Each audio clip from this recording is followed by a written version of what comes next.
Hello guys, welcome to the quick question of our hash table playlist, right? And this problem is 349th on LeetCode. This is called intersection of two arrays and ये उसका URL है. तो एक बार अपन theory discuss कर लिए, multiple approaches पे discuss करेंगे अपन और वो सारे अप्रोच को ट्राई करना कोड करने का, बिकॉज वो डिफरेंट ट्रिक्स हमें बताते हैं और एक बार ये सारे ट्रिक्स आपके R3 में आ जाए तो you would be able to solve many problems on the LeetCode platform और in general any data structure problems as well. ठीक है, तो चलो अब इसको सॉल्व करते हैं. तो हमें क्या दे रखा है, we have been given two integer arrays nums1 and nums2 and we have to return an array of their intersection. ठीक है, so each element in the result must be unique and you may return the result in any order. ठीक है, तो एक हमें दे रखा है 1 2 2 और 1 और ये दूसरी array हमें दे रखी है 2 2. तो इसका इंटरसेक्शन अपन करें तो actually 2 is the element that occurs in both the arrays, right? और इसको हमें डुप्लीकेट नहीं करना है रिजल्ट में, इसे एक बार ही रिटर्न करना है. तो ठीक है, इस केस में हमारा आंसर 2 आ जाएगा. एक एरे दे रखी है हमें 4 9 और 5 और एक हमें दे रखी है 9 4 9 8 और 4. तो इसमें से देख सकते हैं अपन 4 और 9 दोनों में अपीयर हो रहा है, तो इस केस में हम रिटर्न करेंगे 4 और 9 और किस ऑर्डर में आप रिटर्न करते हो that doesn't matter. Okay, so constants देख लेते हैं. कॉन्स्टेंट में दे रखी है नम्स लेंथ, तो nums2 की लेंथ, दोनों एरे की length will be between 1 and 1000 and each element will be between 0 and 1000. Now let's see कि इसे अपन कैसे इसे अप्रोच कर सकते हैं. ठीक है गाइस, तो हमें क्या मिलता है ना, हमें बेसिकली ये देखना कि दो एरे हमारे पास nums1 और nums2 और उसमें ये बताने के कौन कौन से एलिमेंट उसमें अकर करता है. ठीक है, तो हम क्या कर सकते हैं, एक classical, this is a very classical sorting problem as well. तो आप क्या करोगे, बेसिकली अगर इसको आप सॉर्ट कर दोगे तो you will have something like 4 5 और 9, और अगर आप इसको सॉर्ट कर दोगे तो you will have 4 4 and then 8 and then 9 and 9. ठीक है, फिर आपने क्या करना है, आप क्या करो, एक सेट बना लो. ठीक है, एक सेट बना लेते हैं अपन. अब अपन क्या करना है, अब अपना एक पॉइंटर यहाँ पे रहेगा P1 और लेट्स से P2. ठीक है, और दोनों जब तक में से कोई भी एक एग्जॉस्ट कर सकता है एक पे, तो वी आर डन. तो what we have to do कि हमने पहले से सॉर्ट कर दिया, ठीक है, दोनों को. अब हमको देखना है कि क्या P1 P2 P1 पे जो एलिमेंट है वो P2 के बराबर है. Yes they are. तो हम क्या करेंगे, ये दोनों हमारे सेट में होना चाहिए या फिर हमारे रिजल्ट पे होना चाहिए. अब इस सेट में डाल देंगे और आगे बढ़ जाएंगे दोनों को. ठीक है, P1 और P2. अभी हम देख रहे हैं कि P2 पे जो एलिमेंट बैठा है वो एक्चुअली P1 के एलिमेंट से छोटा है, राइट? तो अगर इन दोनों में हमें ढूंढना है कि क्या वो एलिमेंट इक्वल हो सकता है तो हमें P2 को आगे बढ़ाना पड़ेगा, राइट? तो if the element at P2 is smaller than P1 तो हम P2 को आगे बढ़ा देंगे 5. फिर हम देखेंगे कि अभी क्या हो रहा है कि P1 वाला जो एलिमेंट है वो P2 से छोटा है. तो बेसिकली इसको अगर यहाँ से हमें ढूंढना है कोई एलिमेंट कि भाई वो अपने दूसरे वाले P2 के बराबर, तो हम P1 को आगे बढ़ाएंगे. फिर आप देखेंगे इस केस में P2 P1 से छोटा है तो हम P2 को आगे बढ़ाएंगे. फिर हम देखेंगे ये दोनों एलिमेंट एक दूसरे के बराबर है, राइट? तो we found the element that are common in both the array और फिर इसको हम सेट में डाल देंगे. ठीक है, फिर हमारा P1 बाहर आ जाएगा और P2 यहाँ आ जाएगा. तो बेसिकली हमें तो बस इंटरसेक्शन देखना था ना, तो हमने P1 में nums1 पे सारे एलिमेंट चेक कर लिए और बस हमें याद रखना है ये सेट से सारे एलिमेंट, इतने सेट के साइज का हमें एक एरे बनाना है. ठीक है, और उसमें हर एलिमेंट में आप सेट के जाओगे और इस एरे में डालते जाओगे और फाइनली इस एरे को रिटर्न कर दोगे. ठीक है, तो काफ़ी स्ट्रेट फॉरवर्ड हो गया. यहाँ से टाइम कॉम्प्लेक्सिटी डिस्कस कर लेते हैं. इसको सॉर्ट किया था तो n log n, फिर इसको सॉर्ट किया था तो m log n. तो टाइम कॉम्प्लेक्सिटी हमारी होगी n log n और m log n. और तो बेसिकली इसमें हमने बस जो साइज बनाया था it will be anyways will be lesser than equal to nm, right? तो इवेंचुअली टाइम कॉम्प्लेक्सिटी आपकी देगी n log n और m log n. और इसकी स्पेस कॉम्प्लेक्सिटी अगर डिस्कस करें तो वर्स्ट केस में सारे एलिमेंट्स nums1 के nums2 में प्रेजेंट और सारे यूनिक हो तो हमारी स्पेस कॉम्प्लेक्सिटी जो सेट हमारा बनेगा वो बनेगा n प्लस m साइज का. तो स्पेस कॉम्प्लेक्सिटी आपकी हो जाएगी n प्लस m और टाइम कॉम्प्लेक्सिटी होगी आपकी n log n plus m log. So this is the first way we can do this. Now let's discuss the other approach. ठीक है, हमें अब देखना है कि देखो गाइस हो क्या सकता है ना कि देखो हमें यूनिक एलिमेंट्स निकालना है, राइट? तो it's a good time to kind of use the set, right? तो हम क्या करेंगे, nums1 का हर एक एलिमेंट में जाते हैं और सेट में डालते जाएंगे. तो हमारे पास आ जाएगा 4 9 और 5. Let's call this set 1. ठीक है, फिर आप इस पे जाओ ये सारे पे और इसका एक सेट 2 क्रिएट कर दो. सेट 2 तो हो जाएगा अपना 9 4, फिर 9 पे रहेंगे तो ये 9 है ही ऑलरेडी, यहाँ पे जाएगा 8 और 4 ऑलरेडी है. तो अगर आप ये दो सेट को देखो तो आपका एक सेट है जहाँ पे आपका एलिमेंट है 5 4 और 9, है ना? और एक सेट है आपका 9 4 और 8. तो ये आपका सेट 2 हो गया और ये आपका सेट 1 हो गया. सेट 1 और सेट 2.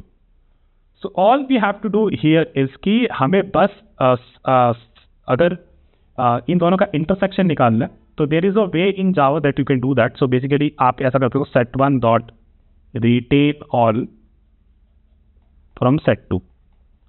ठीक है, तो इस फंक्शन का मतलब ये है कि S1 में आप केवल वही एलिमेंट्स को रखो जो S2 में इसके बराबर हैं.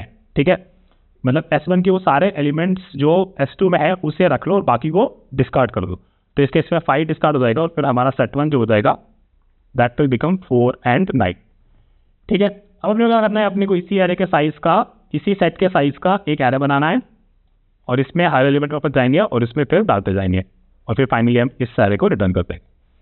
ठीक है, तो काफ़ी सिंपल हो गया. तो इसमें टाइप कॉम्प्लेक्सिटी इस केस में आपकी होगी, पहले आपने एक सेट 1 क्रिएट किया था तो उसकी टाइम कॉम्प्लेक्सिटी n थी, फिर आपने सेट 2 क्रिएट किया तो n प्लस m हो गया आपका टाइम कॉम्प्लेक्सिटी, और फिर फाइनली जो आपने रिटेन ऑल किया that will also be n plus m only. और उसके बाद फिर आप इसके एलिमेंट्स पे गए तो it will be anyways less than equal to n. तो आपकी इवेंचुअली टाइम कॉम्प्लेक्सिटी हो जाएगी n प्लस m. और स्पेस कॉम्प्लेक्सिटी आपकी हो सकती है कि आपने सारे एलिमेंट सेट पर डाल दिए, फिर आपने सेट 2 पे भी सारे एलिमेंट्स डालती हो, सारे अगर यूनिक होते तो दोनों सेट 2 1 और सेट 2 बन जाता, तो इसके इसकी space complexity n plus m. ठीक है, और इस तरीके से फिर आप इसका रिजल्ट रिटर्न कर दोगे. ठीक है, सो दिस इज अबाउट सेट से कैसे इंप्लीमेंट करना है. अब इसे देखते हैं कि क्या हम इसे मैप से कर सकते हैं. एक्चुअली हम इससे कर सकते हैं मैप से. तो हमें क्या करना है, हमें एक मैप बना लेते हैं. ठीक है, फिर हम हर एलिमेंट पे जाएंगे और फिर सीधा क्या करेंगे, बस इस एलिमेंट को डालेंगे और इसकी फ्रीक्वेंसी रख देंगे 1. ठीक है, फिर आप 9 पे जाना, 9 की फ्रीक्वेंसी कर देना 1. ठीक है, हम फ्रीक्वेंसी को बढ़ाएंगे नहीं, जब भी हम एलिमेंट लिखेंगे बस एलिमेंट को डालेंगे उसकी फ्रीक्वेंसी कर देंगे 1. फिर 5 पे डाल जाएंगे तो 5 पे इसकी फ्रीक्वेंसी कर देंगे 1. फिर 4 पे देखेंगे तो हम बस बोल रहे हैं कि मैप में वही डाल दे ये एलिमेंट और उसकी फ्रीक्वेंसी 1. तो ऑलरेडी है ही, तो बस इसको अपडेट करेगा, अपडेट भी होगा तो वैसा ही दिखेगा 4 to 1. ठीक है, तो ये अपना मैप क्रिएट हो गया फ्रॉम nums1. अब अपन क्या करेंगे, अब अपन nums2 में जाएंगे. ठीक है, nums2 में जाएंगे पर एक अपने एक रिजल्ट रख लेते हैं अपने साथ. ठीक है, फिर अपन nums2 में जाएंगे, अपन देखेंगे कि ये एलिमेंट क्या मेरे मैप में एग्जिस्ट करता है, हाँ करता है, और क्या इसका जो वैल्यू है फ्रीक्वेंसी है वो 1 है, हाँ है. अगर ऐसा है तो मैं इसको इसमें डाल दूंगा अपने रिजल्ट में, और फाइनली इसकी फ्रीक्वेंसी आप इसको चेंज करके मे बी 0 कर दो या जो वैल्यू कर दो, बस 1 से अलग कर देना. ठीक है, फिर आप 4 पे गए, आपने कहा 4 इसमें एग्जिस्ट करता है, हाँ करता है, और उसकी वैल्यू 1 है, हाँ है, तो इसको कर दो 0. ठीक है, फिर आप 9 पे गए, 9 पे आपने देखा क्या ये एग्जिस्ट करता है, हाँ, और क्या इसकी वैल्यू 1 है, नहीं, तो अपन रिजल्ट में ऐड नहीं करेंगे, 4 का अपना ऐड करना था. फिर अपन 8 पे आए, 8 इसमें तो है ही नहीं, तो आगे बढ़ेंगे, फिर 4 पे आएंगे, 4 पे देखेंगे कि क्या ये एग्जिस्ट करता है, हाँ ये करता है, क्या उसकी वैल्यू 1 है, नहीं है, तो इसको अपन ऐड नहीं करेंगे, और फिर अपना रिजल्ट हो गया. और फिर इसी साइज का एक एरे क्रिएट कर देंगे. ये मेरा एक डायनेमिक लिस्ट था, राइट, क्योंकि हमें जब इसके थ्रू हम जा रहे तो हमें पता नहीं कि कितने एलिमेंट्स इंटरसेक्ट करेंगे, इसलिए हमने पहले डायनेमिक लिस्ट बनाई. फिर इस डायनेमिक एरे लिस्ट का साइज का हम एरे बनाएंगे और उसमें सारे एलिमेंट भर देंगे, फिर फाइनली हम इसको रिटर्न कर देंगे. ठीक है, टाइम कॉम्प्लेक्सिटी डिस्कस कर लेते हैं. टाइम कॉम्प्लेक्सिटी बेसिकली इनिशियली हमने इसका पूरा मैप बनाया तो इसका लग गया n टाइम, फिर हमने ये सारे एलिमेंट्स पे इटरेट किया तो इसका लग गया m टाइम, तो हमारी टाइम कॉम्प्लेक्सिटी होगी n प्लस m. फिर ये सारी लिस्ट डायनेमिक लिस्ट पे जितने एलिमेंट आए थे वो हमने यहाँ पे डाल दिया, तो ये मैक्सिमम हो सकता था मैक्स ऑफ n और m. तो राइट, अगर इसको हम ऐड करेंगे मैक्स ऑफ n और m, it will still be n plus m only. और स्पेस कॉम्प्लेक्सिटी यहाँ पे हमारी थोड़ी बच गई क्योंकि हमने केवल मैप बनाया nums1 का ही, राइट, केवल 4 एलिमेंट, इस केस में 3 एलिमेंट का, but in a sense in the worst case we can make an map of size n, right. तो स्पेस कॉम्प्लेक्सिटी आपकी हो जाएगी big of n, उस टाइम में से आपकी होगी big of n plus n, और फाइनली फिर हम ये रिजल्ट रिटर्न कर देंगे, right. So guys, that is it for this video. Let me just quickly quote these 3 approaches that we discussed and we'll आप भी इसको ट्राई करो, अभी इसको ट्राई करो, और अगर आपको नहीं बन रहा है कोई अप्रोच तो फिर हम उसको मेरे कोड पे जाके देख लेना. Okay, let's move to the code part. Okay guys, तो चलो इसको क्विकली से कोड कर लेते हैं. तो बेसिकली पहली वाली अप्रोच अपनी सॉर्टिंग वाली थी, राइट, अप्रोच 1. तो इसमें कुछ नहीं करना था अपने को, बस एरे को सॉर्ट कर देना था. तो late me just sort nums1 first, और फिर इसको अपन कोड पे कॉपी कर लेते हैं. And this will be nums2, and we need 2 pointers, p1 is equal to 0 and p2 is equal to 0. ठीक है, while, और फिर हमें क्या करना है, हमें एक सेट बनाना है जिसमें हम बेसिकली डालते जाएंगे कौन कौन से नंबर्स आफ्टर सॉर्टिंग वो सारे नंबर्स मैच कर रहे हैं, राइट, दोनों एरे से. So new hash set and we need to go from while p1 is less than nums1 dot length and p2 is less than nums2 dot length.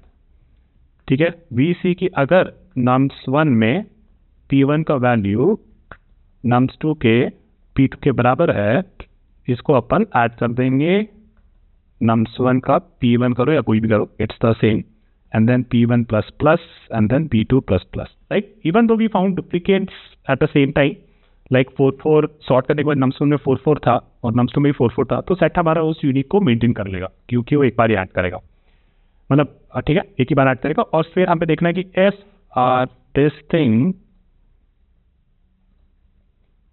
is less than nums of p2, right, तो इस case में हमारे p1 को बढ़ाना है ताकि हम चाहते हैं कि हमारा वहाँ पे पहुंचे जहाँ पे दोनों नंबर इक्वल होने लगे, नहीं तो p2 प्लस प्लस.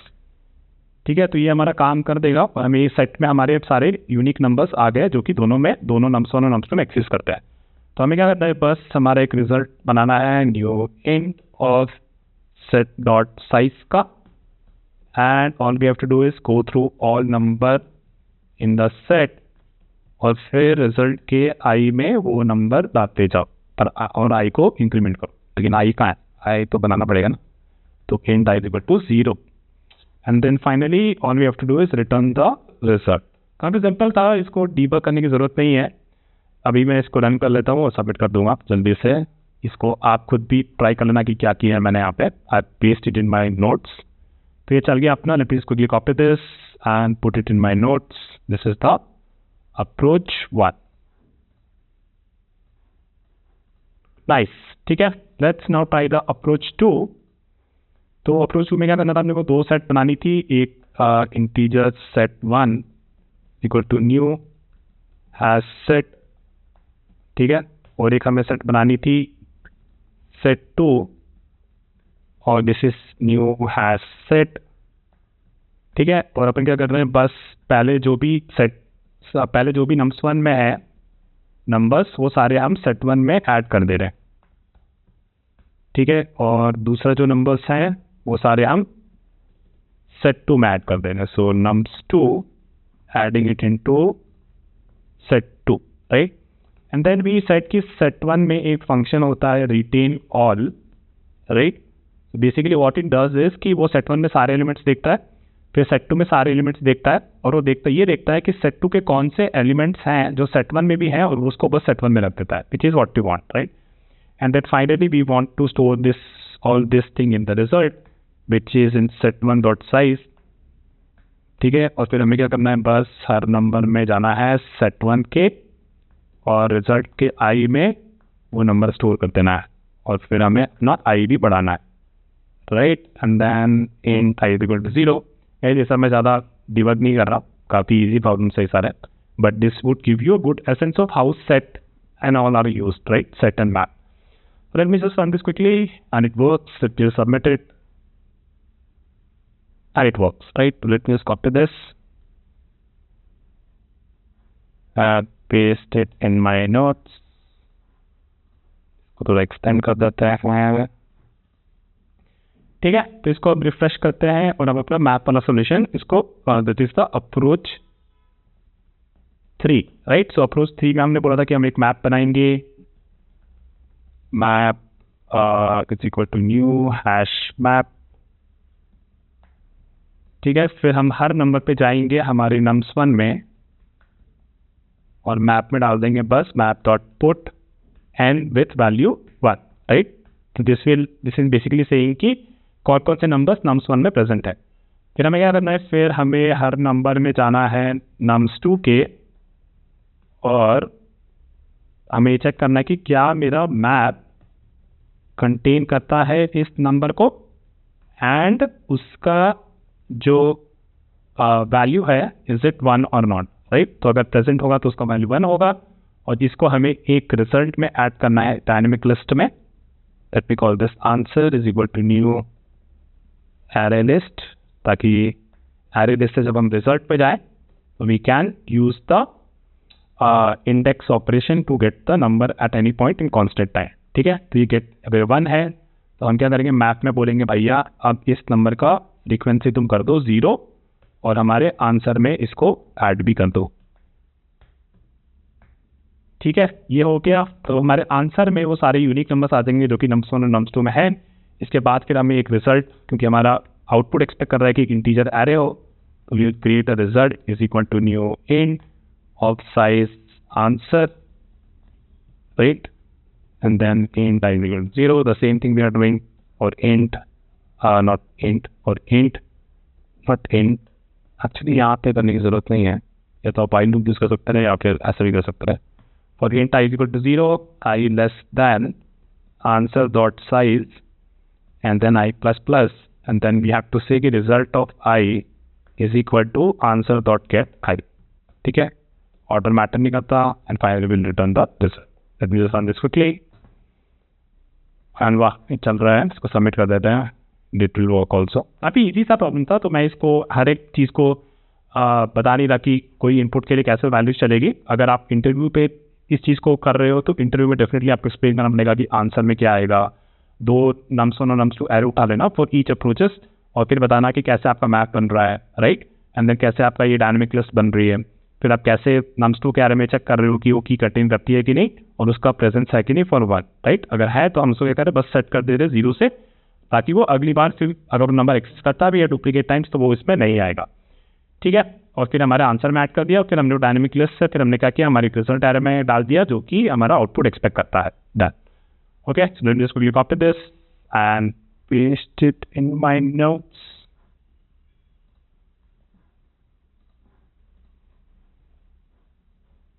और इसको थोड़ा एक्सटेंड कर देते हैं, एंड या we are done with this problem. और अब हम नेक्स्ट वीडियो में एक और प्रॉब्लम सॉल्व करेंगे। Okay guys, I hope you like this video. Please like, comment and subscribe for more such videos. I will see you in the next one. Bye.